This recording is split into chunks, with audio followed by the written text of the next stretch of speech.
li sadri wa yassir li amri wahlul 'uqdatam min lisani yafqahu qawli. Amin ya rabbal alamin. Yang saya hormati, saya muliakan para habaib, para kiai, para tokoh masyarakat, alim ulama, hadirin hadirat, khususan sahibul musibah, sahibul hajah, keluarga besar Al-Habib Umar bin Salim bin Muhammad Barakwan, hadirin hadirat yang dirahmati Allah subhanahu wa ta'ala. Allah subhanahu wa ta'ala berfirman dalam ayat Al-Quran, kullu nafsin dha'iqatul maut wa innama tuwaffawna ujurakum yawmal qiyamah faman zuhziha 'anil nar wa udkhilal jannata faqad faz wa mal hayatud dunya illa mata'ul ghurur. Setiap yang bernyawa pasti akan merasakan yang namanya kematian. Bahkan Allah subhanahu wa ta'ala menegaskan dalam ayat yang lain, Aynama kuntum yudrikumul mautu walau kuntum fi burujin musyayyadah. Aynama takunu yudrikumul mautu walau kuntum fi burujin musyayyadah. Dimanapun kalian berada akan didatangi yang namanya kematian. Sekalipun berada di dalam benteng yang sangat kokoh, tetap kematian akan menjumpai kita. Pada hakikatnya Allah subhanahu wa ta'ala menciptakan kita di hadapan di kehidupan dunia, sudah mempersiapkan perpisahannya yang dinamakan dengan kematian. Maka di sini Allah ingin mengingatkan kepada kita pada hakikatnya hidupnya kita di dunia hanya sekedar untuk membawa bekal. Karena itu Nabi Shallallahu Alaihi Wasallam bersabda, ad-dunya mazra'atul akhirah. Dunia ini ladang untuk kita dapatkan hasilnya, kita petik hasilnya kelak di akhirat. Allah subhanahu wa ta'ala menegaskan, wa ma khalaqtul jinna wal insa illa liya'budun. Tidak aku ciptakan jin dan manusia melainkan hanya untuk mereka beribadah kepadaku. Alladzi khalaqal mauta wal hayata liyabluwakum ayyukum ahsanu amala. Allah yang menciptakan kehidupan dan kematian untuk menguji siapa di antara makhluknya yang terbaik dalam beramal.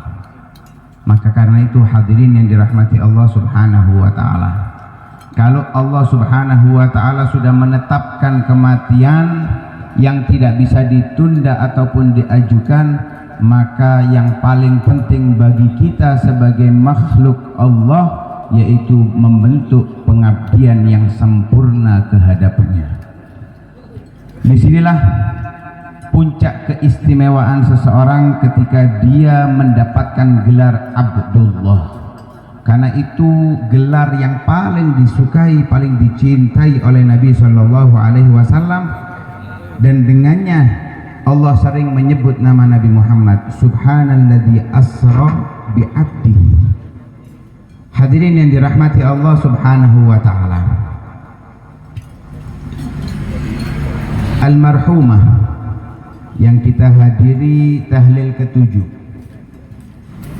yang Al-Faqir tahu dari kehidupan beliau sesuai sabdanya Nabi Shallallahu Alaihi Wasallam, khairun nas man tala umruh wa hasuna amaluh.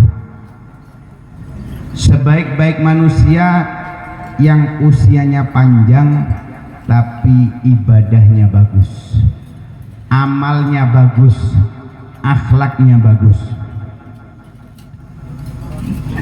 Yang setahu Al-Faqir, beliau sampai sakitnya itu tidak lebih dari sepekan sudah menghatamkan Al-Quran. Dalam kehidupannya nggak banyak berbicara, berucap hanya seperlunya. sesuai sabda Nabi Shallallahu Alaihi Wasallam,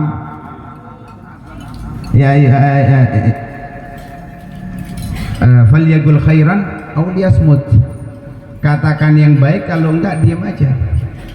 Dan enggak pernah selama 7 tahun Al-Faqir mengenal beliau, tahu dengan beliau, sekalipun menggunjing orang. Dan ini makanan pokok kita. Insya Allah nasi kalah dengan makanan ini. Dimanapun kita, kalau nggak ngerasani nggak enak. Bumbu kehidupan bagi kita ini. Padahal Nabi Shallallahu Alaihi Wasallam mengatakan dosanya ghibah itu asyad, lebih berat daripada salasuna zinatan, 30 kali zina. Na'udzubillah min dzalik. Dan setahu Al-Faqir, beliau termasuk orang yang dermawan, karim, selalu menjamu tamu.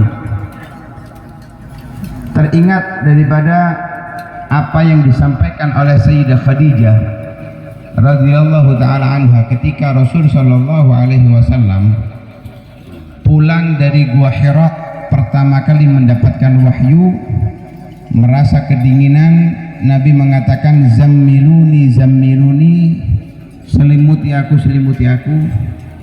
Sayyidah Khadijah bingung, ketakutan, kekhawatiran apa yang menimpa kepada suaminya. Akhirnya beliau berinisiatif untuk bertanya kepada sepupunya yang bernama Waraqah bin Naufal. Waraqah bin Naufal ini mengerti dari kitab Taurat, Injil yang masih original, sehingga beliau mengatakan bahwa apa yang dialami oleh Rasulullah itu adalah namus. Beliau didatangi malaikat Jibril dan dia akan menjadi nabi. Dari itu Sayyidah Khadijah mengatakan kepada Rasul Shallallahu Alaihi Wasallam, Allah nggak akan membuatmu sedih wahai Muhammad.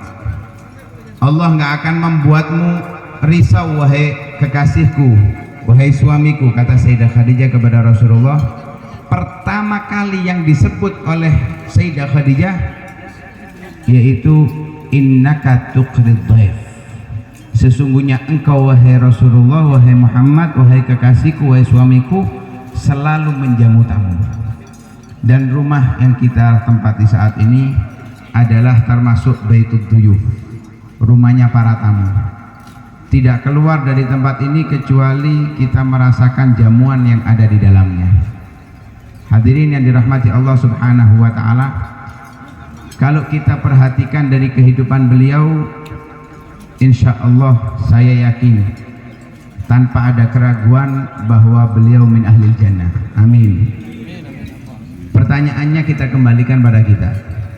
Sisa hidup kita apa yang akan kita lakukan? Apakah kehidupan kita tetap seperti sedia kala atau justru lebih parah? Na'udzubillah kalau itu terjadi. Maka yang kita harapkan di sisa hidup kita yang tidak tahu sampai mana usia kita, sampai kapan kita hidup, mau tidak mau, kalau kita ingin mendapatkan keistimewaan dari Allah Subhanahu wa taala, khususnya kelak di hari kiamat, perbaiki akhlak kita, perbaiki amal ibadah kita, jauhi segala maksiat, maka itu adalah kunci kesuksesan yang mana dengannya dihindarkan dari api neraka dan dimasukkan ke dalam surga, sebagaimana Allah Subhanahu wa taala berfirman, kullu nafsin dha'iqatul maut wa innama tuwaffawna ujurakum yaumal qiyamah. Balasan akan kalian dapatkan kelak di hari kiamat. Faman zuhziha 'anil nar, siapa yang dijauhkan dari neraka karena jauh dari kemaksiatan, wa udkhilal jannah, dan dimasukkan surga karena banyaknya amal ibadah dan ketaatan, faqad faz, maka inilah kesuksesan yang hakiki. Wa mal hayatud dunya illa mata'ul ghurur, ketahuilah bahwa kehidupan dunia adalah kehidupan tipu daya. Maka dari itu jangan sampai kita termasuk orang-orang yang tertipu sehingga kita terjerumuskan ke dalam lembah yang dihinakan oleh Allah Subhanahu wa taala. Yang kita harapkan mudah-mudahan Allah Subhanahu wa taala mengampuni almarhumah, ditempatkan di tempat yang mulia, dihapus segala kesalahannya, diangkat derajatnya di sisi Allah Subhanahu wa taala, dikumpulkan bersama Sayyidah Fatimah Zahra radhiyallahu taala anha. Amin ya rabbal alamin. Dan mudah-mudahan kita semua yang hadir diampuni dosa kita oleh Allah Subhanahu wa taala, dijadikan orang-orang yang taubat kepada Allah Subhanahu wa taala, dijadikan orang-orang yang lebih baik dalam pengabdian kepada Allah Subhanahu wa taala. Amin ya rabbal alamin. Ini yang bisa saya sampaikan, kurang lebihnya mohon maaf yang sebesar-besarnya. Wa ma kuntu illa bisal amr, saya tidak berdiri berbicara di sini kecuali karena mentaati perintah. Assalamualaikum warahmatullahi wabarakatuh.